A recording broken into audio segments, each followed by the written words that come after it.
3. Simula na ba? Hello, I'm Ken, 24 years old, and I've been a fangirl since 2008.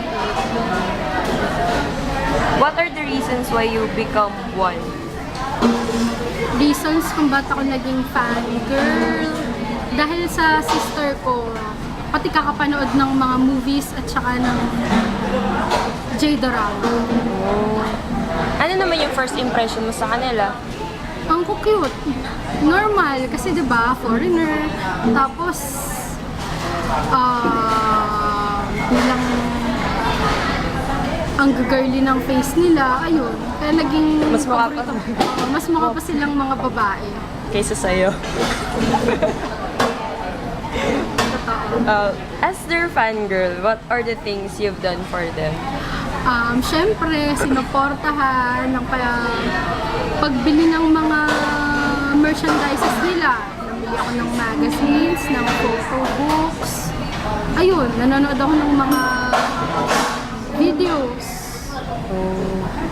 How much time tsaka money do you allot for them? Money. Kasi kinalkula ko na, umabot na ako ng 90,000. Wow! As in, like, Ano yun? 90,000. Ano yun? Yung sa mga... Anong tawag doon? Yung mga goods nila na... Anong tawag doon? Yung... Anong tawag doon? Yung mga official goods nila. Official. Oo. So, hindi pa kasama doon yung mga Fan-made. fan-made. Oo. Iba pa yun. Hindi counted yun.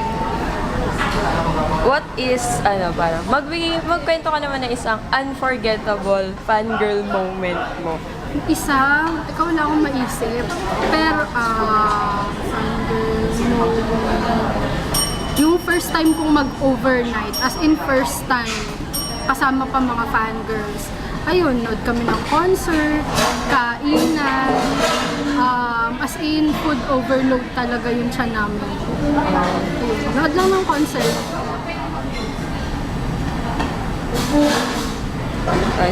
Being a fangirl, yung mga tao sa paligid mo na hindi naman fan nila, ano yung mga nasabi na sa'yo? Dapat daw tigilan ko kasi hindi ko naman daw yan kilala, hindi ko naman naiintindihan. At saka gumagastos daw ako ng pera, ayun, parang hindi okay sa kanila nung una. Ano naman yung sinabi mo sa kanila?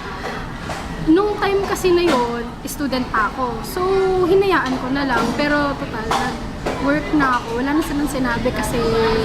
Sarili mo ng pera? Sarili ko ng pera. At saka alam na nila yung price. So, eto. What are the positive and negative effects nila sa'yo? Positive, syempre, nadagdagan ng friends. Madami ako natutunan. Natutunga akong magsalita ng konti ng language nila. Negative, syempre yung gastos. Natuto ako magpuyat. Obvious naman, di ba? Ayun. Hindi naman halata. Ang halata. Baka ng eyebags ko, di ba? Do you still prioritize them the way you prioritize them before? Hindi na. Dati kasi, mas maraming beses akong nagpa-fangirling kaysa nag-aaral.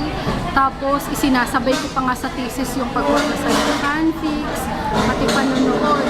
Dati araw-araw. Ngayon, hanggang pagbabasa na lang ako, pati hindi na ako nanonood masyado. Bakit naman?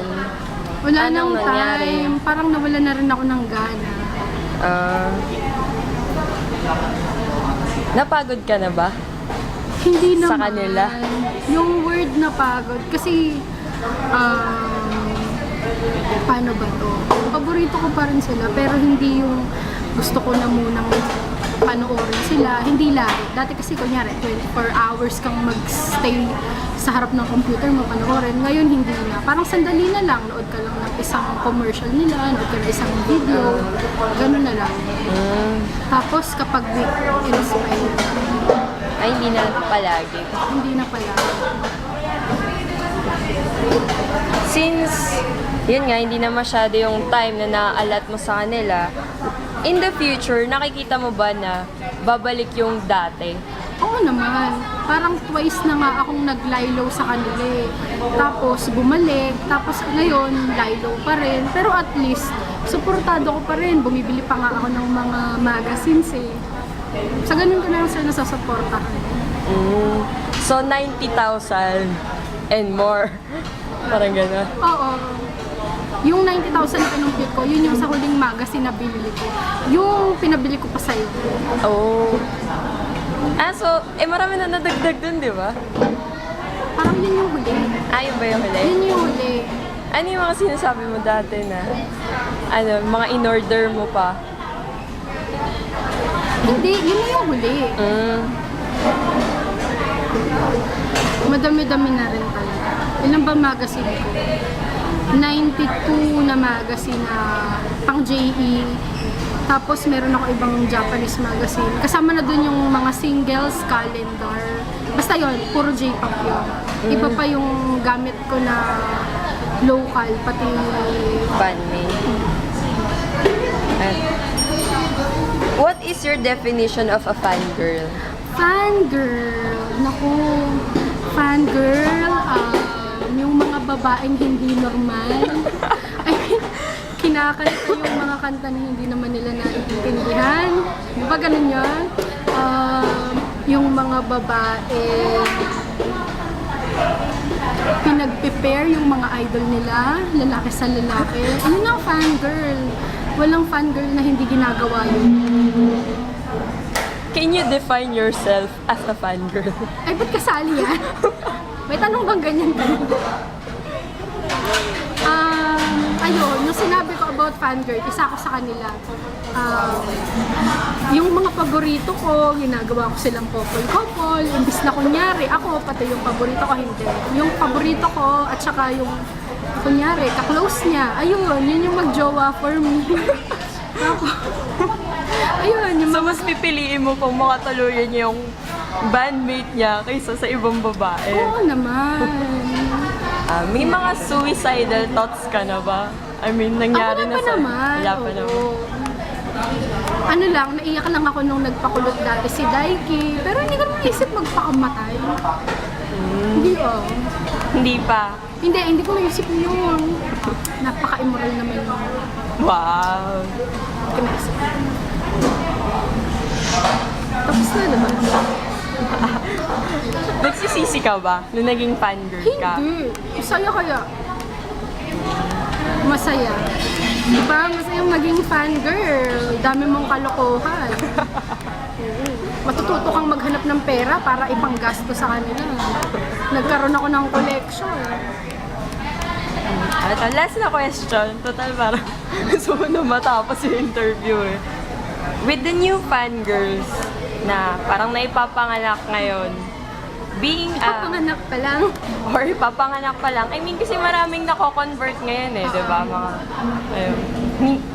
from normal girls to fangirls. Being a senpai to them, ano yung mga magiging advice mo as their senior? Once napasukin sana nila yung fandom, sana pakabait muna sila sa mga kapwa nila fangirl, yung panglalait sa mga idols nila, dahan-dahan lang, at lalo na kung mag-spend sila ng money, wag sobra-sobra. Kasi kawawa naman eh, diba? Kawawa yung parents nyo kung hihingi lang kayo ng pera. Ayun lang, kasi medyo isa yun sa mga konti lang naman na regrets ko. Kasi umabot, parang makakapag-aral ako ng 2 sem dun sa 90,000, di ba? At saka, pinagawan pa ako ng nanay ko ng bookshelves, nakakahiya naman. Kaya sana isip-isipin yung mga magiging attitude, pati yung gagastusin. Ayun lang. Nakalimutan ko tanong, fangirl ka nga pala ng anong grupo? Fangirl ako ng Heisei Jump at saka ng Kanjani 8. Sino yung parang ichiban mo? Ang ichiban ko sa kanila, si Daiki Arioka at saka si Yasuda Shota. May message ka ba para sa kanila? Oh my God! Wala. Tama. Kahit simpleng I love you man lang, wala? Hindi, wala.